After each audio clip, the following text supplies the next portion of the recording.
Hello दोस्तों, एक बार फिर मैं आपके लिए लाया हूँ बहुत ही मज़ेदार कहानी। यह कहानी शुरू होता है रामपुर नाम के गांव से। उस गांव में एक सोनू नाम का आदमी रहता था।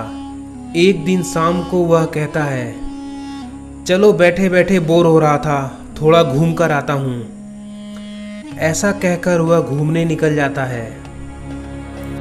उसी गांव में एक रेलवे पटरी थी और एक दिन उस रेलवे पटरी के पास एक चील अपना शिकार पकड़ के लाई थी और उसको खाना शुरू कर दिया था। उसी समय सोनू घर वापस लौट रहा था। उसने उस चील को देखा और कहने लगा, ओह, लगता है इस चील ने अपना शिकार पकड़ के यहाँ पर रखा है और खा रही है। लेकिन वह ज़्यादा देर तक उस सांप को मरते हुए नहीं देख पाया और दौड़ते हुए एक डंडा लाके उस चील को मारने लगा। थोड़ी देर बाद वह चील वहाँ से भाग गया और वह सांप वहीं पर गिर गया। थोड़ी देर बाद वहाँ पर दो बहुत बड़े बड़े सांप आने लगे। दरअसल वह दोनों उस छोटे सांप के माता पिता थे। वह वहाँ पर आते हैं और सोनू से कहने लगते हैं, देखो, तुम बहुत भले इंसान लगते हो। तुमने हमारे बच्चे की जान बचाई है। इसके बदले हमारे राजा तुमको कुछ उपहार देंगे, चलो हमारे साथ। ऐसा कहकर वह सांप सोनू को अपने साथ जाने के लिए मनाने लगा। रामपुर गांव के पास एक बहुत ही घना जंगल था और वहां पर बहुत तरह तरह के सांप रहा करते थे।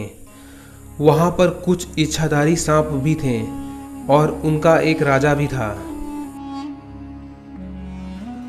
तीनों सांप और सोनू सभी राजा के पास जाते हैं और तभी राजा कहने लगता है, देखो, तुम बहुत अच्छे इंसान लगते हो।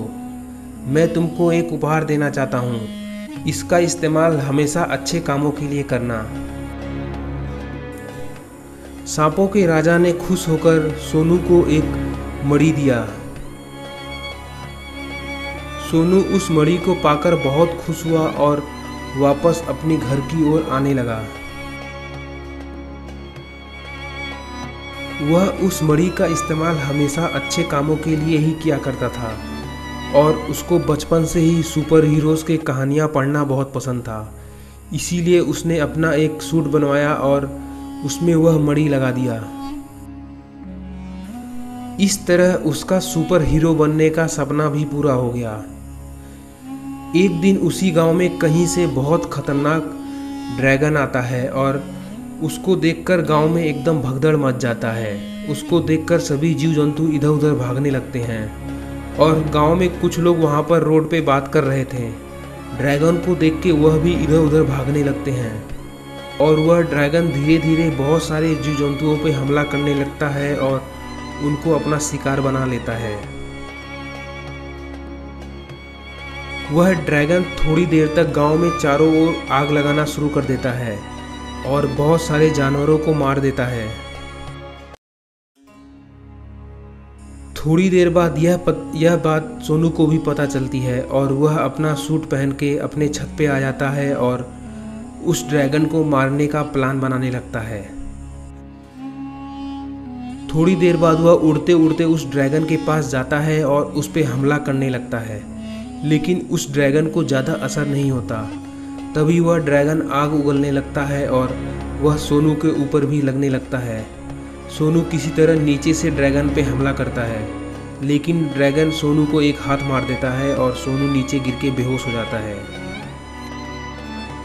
वह ड्रैगन अपने सभी शिकार को पकड़ लेता है और वहाँ से उनको लेकर चला जाता है। कुछ देर बाद सोनू को होश आता है और सोनू उठ जाता है और सोचने लगता है, मुझे नागों के राजा के पास जाना चाहिए। शायद उनके पास कोई उपाय हो इस ड्रैगन को हराने के लिए। उसके बाद सोनू सीधे उड़ते हुए नागों के राजा के पास जाता है और वहां पे जाके उनसे कहने लगता है, देखो, हमारे गांव में एक ड्रैगन ने हमला कर दिया और चारों ओर बहुत ही तबाही मचा दिया। हमें तुम्हारी मदद की ज़रूरत है, हमारे साथ चलो। उसके बाद सोनू और वह नागराज दोनों उस ड्रैगन पे हमला करने के लिए जाने लगते हैं। तभी सोनू उड़ते हुए उस ड्रैगन के पास जाता है और उसका मुंह बंद कर देता है। मुंह बंद होने की वजह से वह ड्रैगन आग नहीं उगल पाता। और इधर नागराज सोच रहा था कि इस ड्रैगन को कैसे हराया जाए। थोड़ी देर तक सोचने के बाद वह नागराज उस ड्रैगन पे हमला करने लगता है। जैसे जैसे नागराज उस ड्रैगन पे हमला करता है वैसे वैसे वह ड्रैगन धीरे धीरे पीछे की ओर बढ़ने लगता है और वह ध्यान नहीं देता और सीधे रेलवे पटरी के ऊपर चला जाता है। तभी एक तेज ट्रेन आती है और उसको ठोक देती है। वह दूर जाके जमीन पे गिरता है और मर जाता है। दोस्तों, इस तरह का और कहानी देखने के लिए नीचे से हमारे चैनल कार्टून वाला में जा सकते हैं।